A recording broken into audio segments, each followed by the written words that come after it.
ሰላም ክቡራ ሰማዕትና ካብዚ ብምቕጻል ዜናታት ዓለም ብሓጺሩ ክነቕርበልኩም ኢና። ፈለማግና ርእስታቱ ፍርቂ ካብ ህዝቢ ኣውሮጳ ብኦሚክሮን ክልከፍ እዩ ተባሂሉ። ምምሕዳር ባይደን ሓድሽ ብድሆ የጋጥሞ። ሓላፊ ማእከላይ ባንክ ሊባኖስ እገዳ ጉዕዞ ተነቢረሉን ካልኦትን ከልውና እዮም። ሕጂ ናብ ዝርዝራቶም ኣብ ዝቕጽል 6 ክሳብ 8 ሳምንታት ኣብ ዘሎ ግዜ ፍርቂ ካብ ህዝቢ ኣውሮጳ ብጅር ቫይረስ ኦሚክሮን ክልከፍ ከም ዝኽእል ውድብ ጥዕና ዓለም WHO ኣተሓሳሲቡ።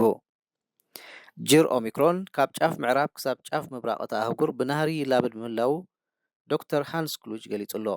ንሱ ኣብ ሲያትል ንዝመደበሩ ማእከል ገምጋም ጥዕና መወከሲ ብምግባር ኣብ ዝሃቦ መግለጺ ኣብ ዝቕጽል 6 ክሳብ 8 ሳምንቲ ልዕሊ 50 ሚእታዊት ህዝቢ ኣውሮጳ ብቫይረስ ኦሚክሮን ክልከፍ እዩ ኢሉሎ።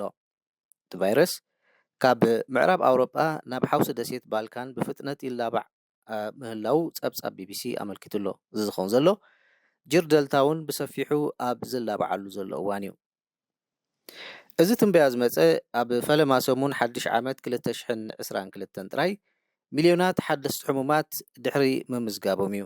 በዚ ድማ ኣብ ውሽጢ 2 ሳምንታት ጥራይ ቁጽሪ ሕሙማት ልዕሊ ዕጽፊ ምዕባይ እዩ ዝግለጽ ዘሎ።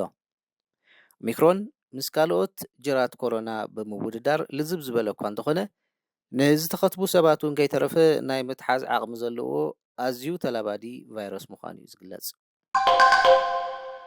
ክልቲአን ሰልፍታት ኣሜሪካ ዴሞክራትስን ሪፓብሊካንን ኣብ ጉዳይ ዴሞክራሲን መስርሕ ምርጫን ተሃገር ተመሳሳሊ ተገዳስነት እኳ እንተሃለወን ኣብ ምትታን ዘለዉ ሽግራትን መፍትሒኦምን ዝተፈላለየ ኣቀራርባ እዮም ዝኽተሉ።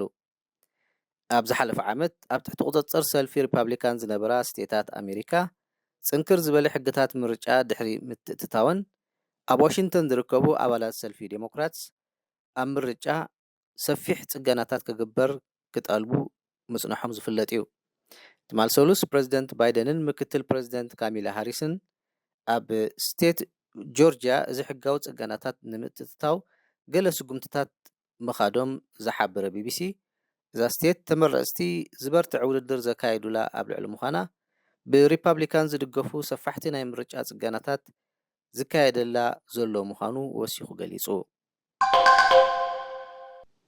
ትማል ሰሉስ ኣብ ልዕሊ ኣመሓዳሪ ባንክ ሊባኖስ ሪያድ ሳላምሕ እገዳ ጉዕዞ ከም ተጻዕነ ተፈሊጡ። ጽቡቕ ኣብ ዝዓይ ዝነበረ ቁጠባ ሊባኖስ ብዙሕ ዝናኣድ ዝነበረ እዚ በዓል መዚ ኣብዚ እዋን ብዘይሕጋዊ ምትሕልላፍ ምጥፍፋእ ገንዘብ ህዝብን ሓዊስካ ብሓፈሻ ብዘይ ስነ መግባራዊ ኣተሓዛ ገንዘብ ተኸሲሱሎ። መርትዖታትና ኣኪብና ስለ ዘሎና ጽባሕ ሐሙስ ንመርመራ ክቐርብ እዩ።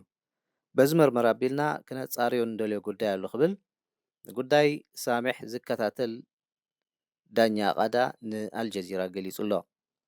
ሳላምሕ ኣብ ሊባኖስ ከምኡውን ንፈረንሳን ስዊትዘርላንድን ሓዊስካ ኣብ ሃገራት ኣውሮጳ መርመራ ይካየደሉ ኣሎ።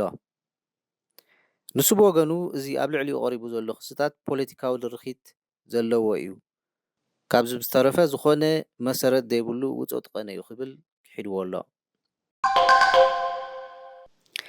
ላዕለዋይ ቤት ፍርዲ ኣሜሪካ ንጥርዓንታ ካብ ኣሜሪካ ተበጊሳ ንዳዕሽ ተጸምበረትን ናብ ሃገራ ክትምለስ ዝሓተተትን ሁዳ ሙሳና ዝተባሃለ ዜጋ ሕቶኣ ከም ዝነጸጎ ተፈሊጡ። ኣብ ጥቅምቲ 1994 ኣብ ኒው ጀርዚ ካብ ዲፕሎማት ስድራ እተወልደት ሁዳ ኣብ በርሚንግሃም ኣላባማ ከም ዝዓበየት ጸብጻብ ኣልጀዚራ ገሊጹ።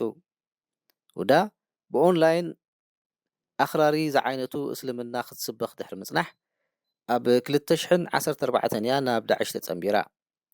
ዳዕሽ ድሕሪ ምስዓሮም ድማ ነቲ ብኣሜሪካ ዝሕገዝ ሓይልታት ዴሞክራሲ ሶርያ ኢዳ ሂባ ጸኒሓ። ንሳ ናብ ዳዕሽ ምጽምባራ ከም ዘተሓሳ ብምግላጽ ምስቲ ካብ ሓደ ኣባል ዳዕሽ ዝወለደቶ ህፃን ወዳ ናብ ኣሜሪካ ክትምለስ ሕቶ ኣቕሪባ ነይራ። ኣቦ ወዳ ኣንጻር ዳዕሽ ኣብ ዝተገብረ ውግኣት ከም ዝሞተ እዩ ዝግለጽ። ድሕሪዚ መንግስቲ ኣሜሪካ ኣብ 2019 ዜግነታ ብሕጊ ክስረዝን ፓስፖርታ ክሕደግን እኳ እንተገበረ ስድራ ቤታ ግና ናብ ኣሜሪካ ክትምለስ ጥርዓን ከቕርቡ ምጽናሖም እቲ ዜና ወሲኹ ሓቢሩ። ራስ ሰማዕትና ንሕጂ ኣዳሊናዮ ዝነበርና ዜናታት በዚ ፈጺምና ኣለና። ሰላም